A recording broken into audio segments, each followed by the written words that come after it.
I'm Heidi and I'm the CEO of Mama Academy.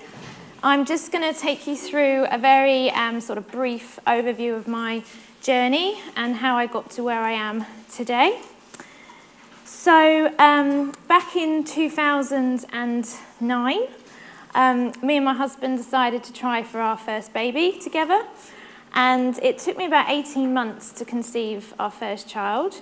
So obviously when I first got pregnant, everybody was excited. He was to be the first grandchild of the family. So I had pretty normal pregnancy, and then when I was about 16 weeks, I realised that I had gestational diabetes. And so I had to test my blood sugar levels quite regularly. But the hospital was really, really pleased with me. I didn't need any medication or anything. I just controlled my sugar levels through diet. But because of the diabetes, I had the majority of my antenatal care at the hospital. So I didn't see my community midwife, just went up there every 4 weeks. So every time I went into the clinic, I saw a different midwife. I only got to see my consultant once, and I think that was probably around 28 weeks, something like that. So she said to me, oh, there are some risks associated with having gestational diabetes. She said, you don't really need to worry about them too much. She said the risks involved could mean that you have a bigger baby, so there could be complications during delivery. She said, and sometimes that is associated with stillbirth. She said, but whatever you do, don't think about it, don't worry about it, it's extremely rare. So I just put that to the very back of my mind. To be honest, I didn't even really know what the word stillbirth kind of meant. And I thought, yeah, don't need to worry about that. So I didn't. So I got to 36 weeks of pregnancy, and it was my last day at work. And I pretended not to see the card being passed around by everybody. We were going out that night to the pub for a little celebration because I was leaving. And so the atmosphere was buzzing. So I said to my boss, oh, I've just got to pop out and see my midwife. I'm 36 weeks. Only about an hour, and then I'll be back and we'll continue. So off I went and saw my community midwife, and she couldn't find a heartbeat. And she told me to ring my husband and go up to the hospital for further checks. And to be honest with you, I just thought, oh, it's just a silly machine, it's not working properly. So I rang my husband, and he was a little bit more panicky. But I picked him up, went to the hospital, and I was just talking about my leaving do that night. I thought, okay, if there is a problem, then they'll just give me a C-section or just induce me. It'll be fine. So when we got to the hospital, the sonographer was waiting for us there, and we went into this room, and they scanned me, and I'll never forget those words that she said, I'm so sorry, he's gone. And I can't tell you the shock and the fear and the devastation that we felt in that moment. I was stretching my eyelids out as far as I could, thinking I'm going to wake up from this awful nightmare at any moment. But obviously we didn't. A registrar came in and tried to take us through post-mortem information there and then, and I just could not comprehend what on earth was going on at that time. A bereavement midwife came in and took over, thank goodness. And she really helped us. She was a real comfort to us at that time. My husband then had to ring my boss and tell him that actually we weren't going to be going back. There wasn't going to be a leaving do that night. And we had the decision to make, do we be induced that evening, or do I wait a few days to go into natural labour? So we decided that I would go home and face my mum and tell her the news, which was one of the most difficult things I've ever had to do. And then we went back into the hospital that evening, and I was induced. And by the grace of God, my labour was very quick. I saw my consultant the next day, and to me, I was in full-blown labour. I was in a lot of pain by this point. And they were saying, oh, you're only 3 centimetres dilated, I'm afraid. We'll wait another 6 hours and see how you're feeling then. And obviously I wasn't very impressed with my consultant at that point. So the bereavement midwife came in and she said, well, let's see if we can break your waters. She said, let's have a go. And I was like, oh, yes, please. So anyway, she did manage to break my waters, and within 45 minutes, he arrived. So it was quite fast at that point. So I was petrified of giving birth, I have to say, absolutely petrified, because it was my first baby. I'd never done it before. I was quite a small person. So when I gave birth, I still felt so proud of myself that I'd managed to do it. I did think that I would be having a C-section because he was breech. So in my head, I thought that was a possibility that may have to happen, but obviously I gave birth naturally at that point, which I wasn't prepared for. But I did it, and I was really proud of myself. I'll never forget the fact that when he was born, my amazing midwife, she wrapped him up in a blanket, and she just rocked him from side to side and just looked lovingly at him and just treated him like a normal baby. That's one of the images that me and my husband will always cherish, actually. So then we had the option of making some memories, and they said to us, you can take some photos if you want to. But my husband was like, well, that's not the thing to do, is it? You know, you don't go around taking photos of dead people, so why would you take photos of a dead baby? It seems wrong. And I was all over the place. I didn't know what to do at that point. I'd just given birth, I just had some stitches, I was all drugged up to the nines. But my midwife said, well, why don't I take some anyway, keep them on file, and if ever you want them, then you can see them. And that was the best thing that she'd ever done for us, because as soon as I got home that night, I just wanted those photos there and then, straight away. So we do have some, but I do regret not taking more. It would have been nice to have had some candid photos maybe of me holding Aidan, me and my husband with Aidan perhaps, of his hands and footprints. But we have got his hands and footprints in ink, which are mounted in our lounge, which we all treasure forever. So Aidan James was born in May 2009, and he weighed 5 pounds 4. And his death is marked as unexplained on the post-mortem. We weren't prepared for that follow-up appointment. We went back about 8 weeks later, and I expected a big official boardroom with the heads of the trust there to discuss our case, to find out what went wrong. But no, we had to go into the tiny little antenatal room where I'd had all my other antenatal appointments in, and there was just my consultant, who obviously I wasn't too happy with, and the bereavement midwife, and that was it. And all they could tell us was, I'm afraid his death was just one of those things. Nothing could have been done. But later, when I took it upon myself to do lots more research, I realised that he was growth restricted. I was nearly full term, and he was just 5 pounds 4. And when I plotted it on a customised growth chart through GAP, he was below average. So we were promised better care in a future pregnancy. Well, that's bittersweet, isn't it? Because Aidan certainly wasn't a trial run for us.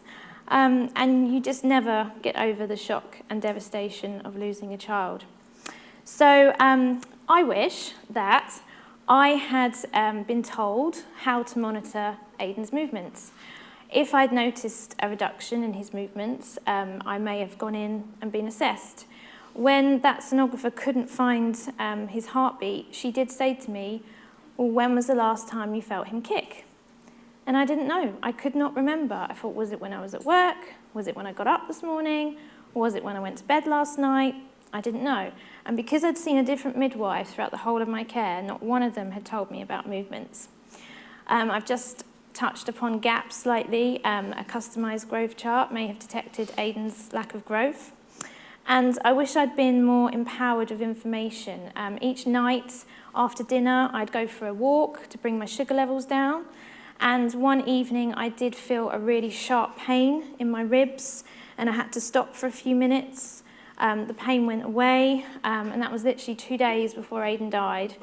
And I really wish, again, that I had gone in and been assessed at that point.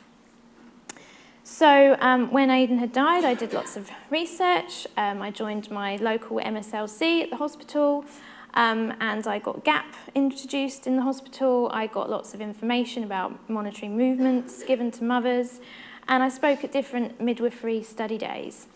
I then got pregnant again quite quickly after Aidan, but sadly that ended in a miscarriage at 9 weeks. But then I had another little boy after that called Tobiah, and 2 years after him we started to try again because we wanted to give Tobiah a little brother or sister, but that was an ectopic pregnancy. But I do now have Tobiah and Tilly, so there's a little happy ending for you. They're 4 and 7, and they keep me very busy indeed. So bereaved parents, when we go through that subsequent pregnancy, the rainbow pregnancy as we like to call it, we want to avoid repeating our story. SANs do these lovely little stickers that we sometimes put on the front of the notes. We can write our baby's name on, maybe the date that we had that baby. So do look out for those because they're so important to us, and it's important to acknowledge the previous pregnancy by the baby's name. We need individual and bespoke care. We are going to make a nuisance of ourselves, I'm afraid, especially the dads. They're going to have so many more questions for you. So just bear with us. We are going to be the best campaigners that we can be for this baby because of what happened before. And we want a clear plan, a clear birth plan, a clear pregnancy plan, so that we feel more in control. One of the biggest things we lose is our control. So if you can put us back in the driving seat, that will really help us get through this next pregnancy. We're going to want extra appointments, even if it's just for reassurance. My midwife would say to me, whenever you want to come in and let me listen into the heartbeat for you, you know, I can spend 10, 15 minutes, just ring me up, it's not a problem, I'll see you at the end of my clinic, just come in. I'd rather you be reassured than stressing out at home. And scans around significant dates as well. If we lost our baby at 34 weeks, 36 weeks, they're going to be the times that we're really going to need some extra reassurance. And ongoing postnatal support as well. We had a great health visitor when Tobiah was born, and he kept visiting us to make sure we were coping okay with this baby because we were still grieving the loss of Aidan at the same time. And lots of empathy and understanding, obviously. So we've talked about stillbirth rates, I don't need to talk about that anymore. But the majority of stillbirths are preventable, and we still need to break this stigma that nothing can be done. So we've talked about embrace, and just to recap in a little bit more detail about what that embrace report showed. It showed that testing for gestational diabetes wasn't performed in about 2/3 of women with risk factors. Had they been screened, it may have prevented the stillbirth. They found that in 2/3 of stillbirth, guidance for monitoring growth wasn't followed. And in half of the reported reduced fetal movements, there were missed opportunities to prevent the stillbirth.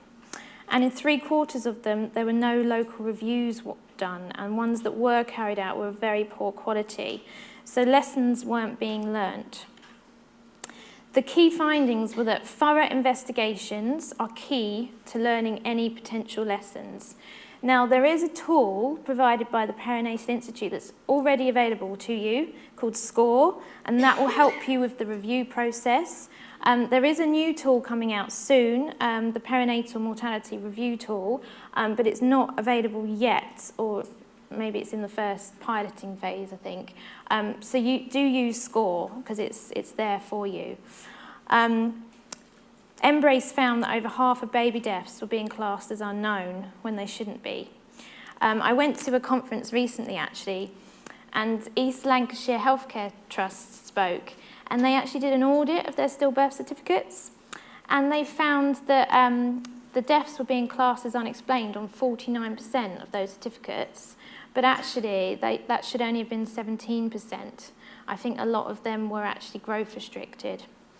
There's a guide on the embrace system called Kodak, and that will show you exactly how to classify baby deaths correctly. And you can also access your trust statistics on Embrace as well.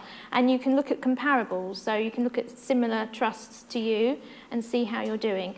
But obviously every trust needs to bring their stillbirth rate down, no matter how well they're doing, because every baby matters.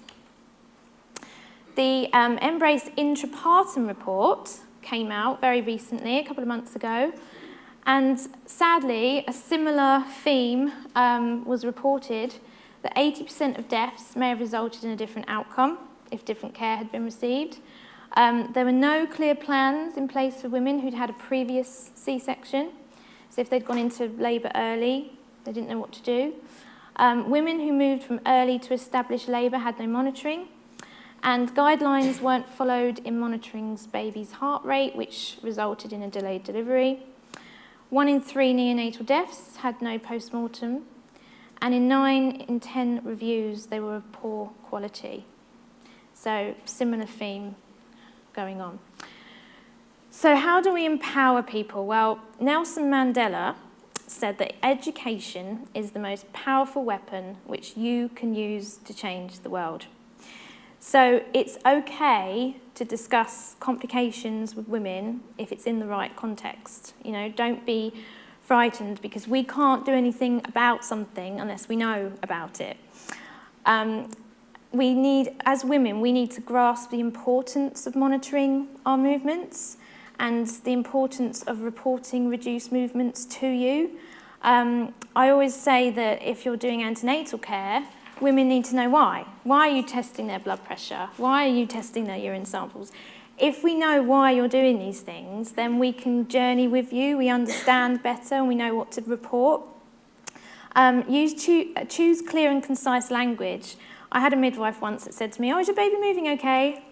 And that was kind of her tick the box about reduced movements. And I said to her, hang on a minute. I said, what does that mean? Because my natural response would be just to say yes. You know, he moved this morning, so I guess he's moving okay. You need to explain exactly how to monitor a baby's pattern, how to get used to that. And if that pattern ever changes, this is why you need to call us so that we can assess you and make sure everything's okay. So ask parents to relay back to you what you've said to check that they've understood it. And make parents feel comfortable to call, because if we have phoned with reduced movements or whatever the problem may be, it's taken a lot for us to actually pick up that phone. We're really busy people. We might have children, we might have busy work life. So to actually have gone through our notes, found the number, rang you up to report something, there usually is a reason why we've rang. So it's always best to get women to come in and get it checked out. And if you ever hear your colleagues giving out old, incorrect advice, like, oh, it's fine, babies run out of room when they get to the end of pregnancy, you know, it's okay to say, oh, actually, the guidelines have changed now. That was old advice. You know, you don't count to 10 kicks a day anymore. This is what the actual new advice is, and this is what we should be telling people. It's okay to challenge your colleagues, because that's the only way you're going to make a difference. So what is the safer pregnancy messaging? Well, this was agreed by lots of stakeholders, including the Department of Health, and it's to attend all antenatal appointments. Again, explain to women why it's important that they should go to every antenatal appointment. It's about practicing good hygiene, especially if they've got other younger children. Understanding the effects of smoking and alcohol. I've already talked about the importance of movements. And know what symptoms to report to you, such as itching, bleeding, signs of preeclampsia, signs of infection. It's about healthy eating, dispelling the myth of eating for two, and having the flu and whooping cough vaccines, and also sleeping on your side. That's a new campaign from Tommy's, so we're promoting that as well. Women should sleep on their side. So a consensus statement was signed by all these organisations, including ourselves, to say that if we discuss pregnancy information with women, this is what we're going to tell them. And so our next job is to get all the commercial companies signed up to this as well, because if you Google babies' movements, whatever it may be, you'll be shocked at some of the results that you get back from like babycentre.com and things like that. So we're trying to, as a charity, get lots of different commercial companies signed up to that now. This is about the Saving Babies' Lives Care Bundle, which me and Chris are going to be covering this afternoon, I think, so I'll do that in a minute. This is a great little chart that shows you about the GAP programme, which is about better detection of growth-restricted babies through use of customised growth charts. And this just shows you that since GAP started in 2009, the stillbirth rate has come down. And the red line is the increase in trusts that are using GAP. And you can see that blue line matches, it mirrors the stillbirth rate coming down. So you can see what an impact GAP is having across the country. So as a charity, we launched our Made to Measure campaign to get all the trusts signed up to GAP. 81% are now running GAP. It costs just 50p. One of the issues that they're finding is that trusts aren't fully implementing it. That might be due to resources with sonographers and things like that. But actually, if it's fully implemented, that's when it will have its biggest impact. So, I've only got 5 minutes left, that's fine. This was about the NHS leaflet that we helped put together on reduced movements. And that's something that you might want to include in your mother's notes to give out to women. It also discourages the use of home Dopplers and phone apps on there. And just to tell you a bit about Taunton, Kathy Evans was the matron at Musgrove Park, and she had to attend the stillbirth of baby Arthur. And she was obviously very impacted by his death and caring for that family. And that's when she realised that actually Arthur was the 16th baby to have died in her trust that year. And she didn't know. She didn't know what her own trust statistics were. So she decided to enrol on the Saving Babies' Lives Care Bundle, which we're going to talk about a bit later. And she managed to reduce their stillbirth rate by 50% in just 3 years, which is amazing. It's incredible. So they have a Saving Babies' Lives study day every month. They employed a smoking cessation midwife 3 days a week. And they have a smoking sticker put on the grow chart and an I've quit sticker when the mother releases the grow chart. They also have a child's voice activated outside their maternity unit. So if a mother lights up a cigarette outside, they press the button, and I don't know if this will work, but let's see. Each time you smoke, you can really harm me and Mum. Please stop smoking to have a healthy baby. Thank you. It really works. So when mother is at home, she goes to light up a cigarette and she hears that child's voice going round and round in her head. And it's really helped them. They just got local school children to record that message. It was really easy to set up. And they distribute our Mama wellbeing wallets, which you've seen. They relaunched and fully implemented GAP because it wasn't having the results that they wanted. So they had to completely retrain everybody and fully implement it. And our posters, which we have here, they are printed on the back of their grow charts. They communicate the baby deaths throughout the whole team, and everybody knows how many days that they've gone without a stillbirth. And that's the key. So this is just some questions for you. Do you know how many babies die in the UK, and do you know what your trust statistics are? Perhaps you could look that up on the Embrace site. And this is just to tell you about our charity. You know about our website. This is all for you. Please go onto it. Please join our mailing list. We want to keep you up to date with lots of guidelines and research. And point your mums to our website because there's no celebrity gossip or gimmicks. It's all the essential pregnancy information for them on there. We have the leaflets, which are now available in 11 different languages. They're all free of charge, so please let us know if you want some. We have ambulance call cards, so they have the keywords on if you need to get an ambulance to a home birth within 8 minutes. And we've just released an iLearn module on the Royal College of Midwives website, which is all about saving babies' lives. I've got some flyers, but please go on there and complete that module. It's for you. And our wellbeing wallets are now in half of trusts across the country. They're having a great impact on stillbirth numbers. We're really, really proud of them, and we're really grateful to our angels, who I know have funded them for many of your trusts. I have got some samples, so if you want to take some away for the trust that they're not in, please do. We piloted them in 15 trusts initially, and all 15 trusts after a year said that their stillbirth numbers had decreased, which is incredible. That was just a quote from Kettering to say that a mother had to reduce movements. She learnt about it on her wallet, went in, she had to be induced. That's saying we're now in half of trusts.